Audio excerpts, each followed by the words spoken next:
Hello बच्चों, अभी हम क्लास 8 साइंस चैप्टर 7 कर रहे हैं। इसका पहला पार्ट हमने कर लिया, जिसमें हमने बेसिक पार्टिकल के बारे में, सॉलिड स्टेट और लिक्विड स्टेट पढ़ लिया।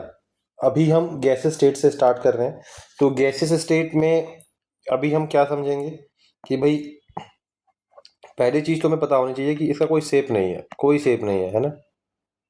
उसके बाद क्या है, inter particle force of attraction जो है वो क्या है, बहुत ही लो है। और नेक्स्ट क्या है कि इंटर पार्टिकल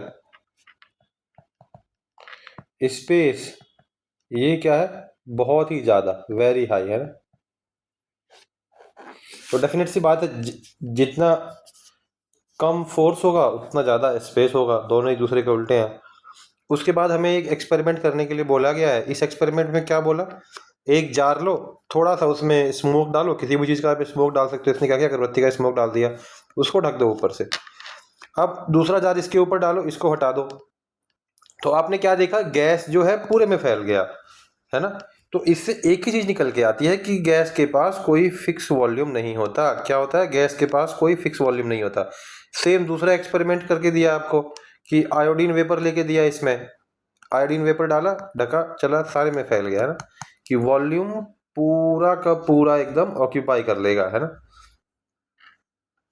तो एक चीज हमने देख लिया कि भाई लिक्विड में भी ऐसा हो रहा था और गैस में भी क्या हो रहा है, जिस कंटेनर में डालो उसका शेप ले लेते हैं। क्या बोलते हैं, both liquid and gases flow and do not retain a fix shape. इनका कोई फिक्स शेप नहीं होता।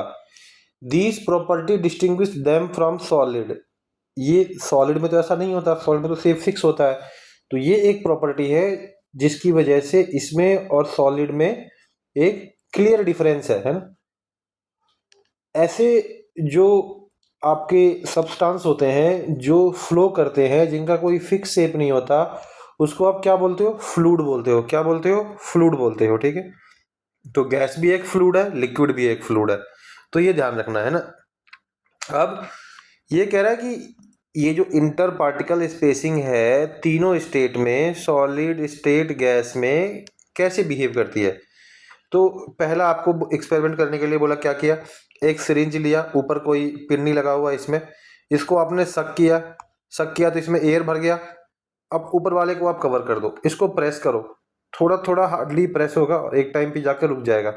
तो क्या पता चला कि आप एयर को कंप्रेस कर पा रहे हो। क्या पता चला, एयर को कंप्रेस कर पा रहे हो, मतलब एयर में इंटर पार्टिकल स्पेस इतने ज्यादा थे कि आप नॉर्मल फोर्स से क्या कर पा रहे हो, उसको कंप्रेस कर पा रहे हो, है ना।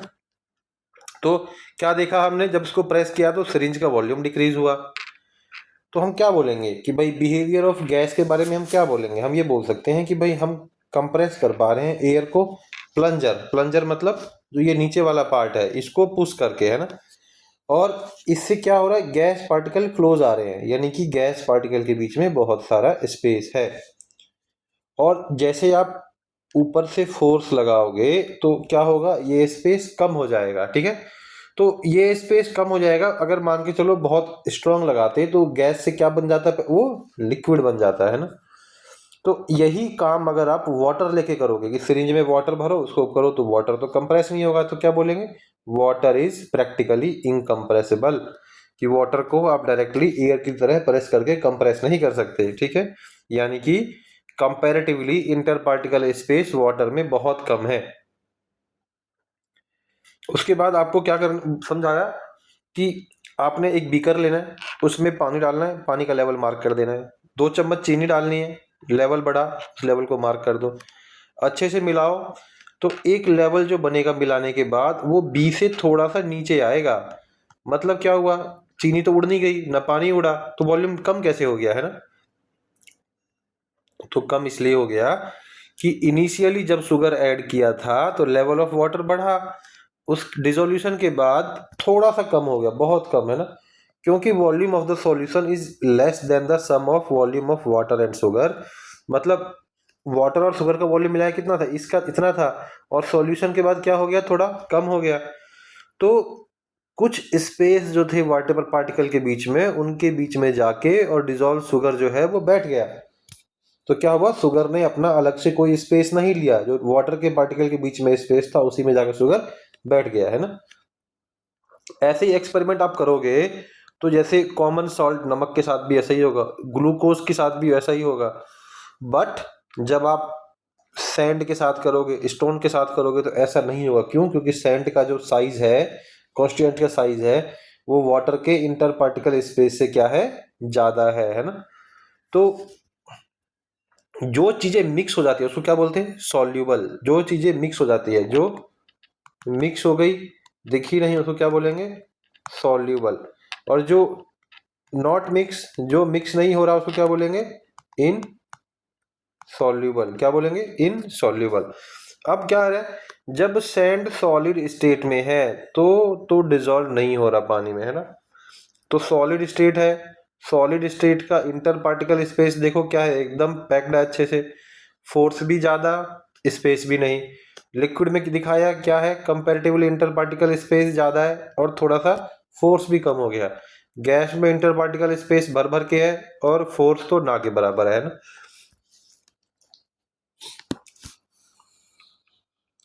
अब कुछ इंटरेस्टिंग चीजें देखते हैं कि पार्टिकल का जो टर्म है, यहाँ पे हम पार्टिकल पढ़ रहे हैं, वैसे ही कई जगह आप पार्टिकल देखोगे इस वर्ड को अलग तरीके से यूज किया गया है। जैसे सस्पेंडेड पार्टिकुलर मैटर जो है, इसको पॉल्यूशन के लिए यूज किया जाता है कि पॉल्यूशन में डस्ट के पार्टिकल कितने जाके बैठे हुए हैं ना। तो और ये जो पार्टिकल हैं डस्ट के, इसमें भी बहुत लाखों करोड़ों कैसे हैं, एटम्स हैं, मॉलिक्यूल्स हैं। तो इस पार्टिकल के भी फिर बेसिक कंस्टिट्यूएंट्स होंगे। हमें पता है एटम तो सबका बेसिक कंस्टिट्यूएंट है ना। फिर आपको एक समझाने के लिए कि जो पार्टिकल है वो अलग अलग स्टेट में कैसे मूव करते हैं, सॉलिड स्टेट में कुछ पार्टिकल कैसे मूव करेगा, लिक्विड में कैसे मूव करेगा और गैस में कैसे मूव करेगा, वो समझाने के लिए अब आपको एक एक्सपेरिमेंट करने के लिए बोल रहा है कि अब ग्लास टम्बलर लो, ग्लास टम्बलर लेके इसमें पोटेशियम परमैंगनेट डालो, है ना। तो पहले देखा आपने पोटेशियम परमैंगनेट नीचे जाके बैठ गया और धीरे धीरे धीरे धीरे पूरे ग्लास में मिक्स हो गया, है ना। तो ये क्यों हुआ, क्योंकि वाटर के जो पार्टिकल हैं वो कॉन्स्टेंटली मूव कर रहे हैं, है ना। और पहले उन्होंने क्या किया, पोटेशियम परमैंगनेट में से उसका जो ग्रेन्स है, जो दाने हैं, उसको बाहर निकाले, है ना। बाद में उन्होंने इस पार्टिकल को हिट किया, उससे क्या हुआ, थ्रू आउट द लिक्विड, पूरे ग्लास में ये पार्टिकल क्या हो गए, स्प्रेड हो गए और पूरे ग्लास में आपको एक कलर दिखने लग गया, है ना। ऐसे सब्सटेंस जो है ना, ये वाला जो है पोटेशियम परमैंगनेट, इसको आप क्या बोलोगे, सॉल्यूबल बोलोगे। और जब इसमें आप सैंड डालोगे तो सैंड क्या करेगा, नीचे जाके बैठ जाएगा, कोई मिक्स विक्स नहीं होगा, कोई कलर वलर नहीं दिखाएगा। तो वाटर का मोशन उसको क्या कर नहीं कर पाएगा, मूव नहीं कर पाएगा। ऐसे पार्टिकल को आप क्या बोलोगे, इनसॉल्युबल पार्टिकल, है ना। तो जब आप ऐसे कंस्टिट्यूएंट डालोगे इसमें वाटर के अंदर कि वो मिक्स ना हो पूरे में, तो क्या बोलेंगे, इनसॉल्युबल पार्टिकल, है ना। उसके बाद आपको एक थिंक लाइक अ साइंटिस्ट में एक एक्सपेरिमेंट खुद करने के लिए बोला है। क्या बोला है, 3 ग्लास लो क्लीन पानी का, है ना, एक में नॉर्मल टेम्परेचर वाला डालो, है ना, और एक में जो है थोड़ा सा बर्फ वाला पानी एकदम, है ना, सॉरी, एक में गर्म पानी डालो, एक में नॉर्मल टेम्परेचर रूम वाला पानी डालो, एक में एकदम बर्फ वाला, है ना। तीनों में पोटेशियम परमैंगनेट देखो और देखो कि मूवमेंट कैसे हो रही है पोटेशियम परमैंगनेट की। तो आप देखोगे आइस वाले में तो ना के बराबर हो रही है, रूम टेम्परेचर में थोड़ा ज्यादा हो रहा है, बट हॉट वाटर में बहुत जल्दी मूव कर पा रहा है। तो इसमें ये आपको बताना चाह रहा है कि जो सॉल्युबिलिटी है वो किसी पे डिपेंड करती है, टेम्परेचर पे। जैसा आप टेम्परेचर दोगे उसके हिसाब से वो सॉल्युबल होगा। मतलब ये हुआ कि वाटर पार्टिकल जो है इसके अंदर, इसका जो मोशन है ये किस पे डिपेंड करता है, टेम्परेचर डिपेंडेंट है, ठीक है। और इसके लिए आप एक डायग्राम बनाओ और कमेंट में डाल के दिखाओ हमें कि आपने किस टाइप का डायग्राम बनाया, ठीक है। उसके बाद कह रहा है एक्टिविटी 7.9 में ये समझाने के लिए आपने एक अगरबत्ती ली, एक रूम के कोने पे जाके अगरबत्ती जलाई आपने, धीरे धीरे आपने देखा वो पूरे रूम में फैल गया उसका स्मेल, है ना। रूम के कोने में आप खड़े हो फिर भी आपको स्मेल आ रही है ना। तो ये क्या कह रहा है, आप जो है फ्रेग्रेंस स्मेल कर पा रहे हो थ्रू आउट रूम्स। ये कब क्यों होता है? क्योंकि जो पार्टिकल ऑफ द फ्रेग्रेंस है वो स्प्रेड होता है और पूरे रूम में भर जाता है ना। इससे क्या प्रूफ आ रही है कि पार्टिकल जो एयर के हैं वो कॉन्स्टेंटली मूव कर रहे हैं। एयर के पार्टिकल के मूवमेंट की वजह से जो आपका इंसेंस स्टिक है, अगरबत्ती की जो स्मोक है, वो पूरे रूम में जो है आपके स्प्रेड हो जा रही है ना। फिर आपको एक और बड़े, ये इतना मतलब आगे जाके आप और अच्छे से पढ़ोगे, बट अभी क्या बता रखा है आपको कि जब आप कपड़े धोते हो है ना, तो उसमें ऑयल होता है ना। तो आप सोप लेते हो और उसको बहुत सारे सोप पार्टिकल जो जाते हैं वो क्या करते हैं, ऑयल को, जैसे सोप पार्टिकल जो होता है वो एक इस टाइप का होगा है ना। तो एक पार्टिकल क्या होगा, ऑयल है, ऑयल पे जाके चिपक जाएगा, ऐसे बहुत सारे पार्टिकल ऑयल को जाके चिपक जाएंगे। और जब आप कपड़े धोओगे तो ये सोप पार्टिकल जो है ऑयल को ले लेके निकल जाएंगे और क्लोथ पे जो है ऑयल हट जाएगा है ना। तो एक एंड जो है वो ऑयल पे चिपक जाएगा, दूसरा पानी में लग जाएगा, और जब आप उसको हिलाओगे अच्छे से तो क्या करेगा, सोप ऑयल को लेके वहां से निकल जाएगा और कपड़ा आपका क्या हो जाएगा, साफ हो जाएगा है ना। अब एक जो अभी तक हमने पढ़ा उसका एकदम अच्छे से एक डायग्राम में सारा समझाया कि सॉलिड क्या है, इंटर पार्टिकल स्पेस बहुत कम है, पैकिंग ऑफ पार्टिकल बहुत अच्छा है, इंटर पार्टिकल एक्सट्रैक्शन मैक्सिमम है, और मूवमेंट ऑफ पार्टिकल जो है वो नेग्लिजिबल है, खाली अपने पोजीशन पे खड़े होकर वाइब्रेट कर रहे होते हैं। लिक्विड में क्या है, इंटर पार्टिकल स्पेस थोड़ा ज़्यादा है, पार्टिकल थोड़े लूजली पैक्ड हैं, और पार्टिकल का अट्रैक्शन फोर्स जो है वो कंपैरेटिवली कम है, और पार्टिकल का मूवमेंट हो सकता है बट लिमिटेड स्पेस में, थोड़े छोटे जोन में है ना। गैस में क्या है, इंटर पार्टिकल स्पेस मैक्सिमम है तीनों में के केस से, पार्टिकल फ्री है एक दूसरे के साथ, ना के बराबर फोर्स है आपस में है ना।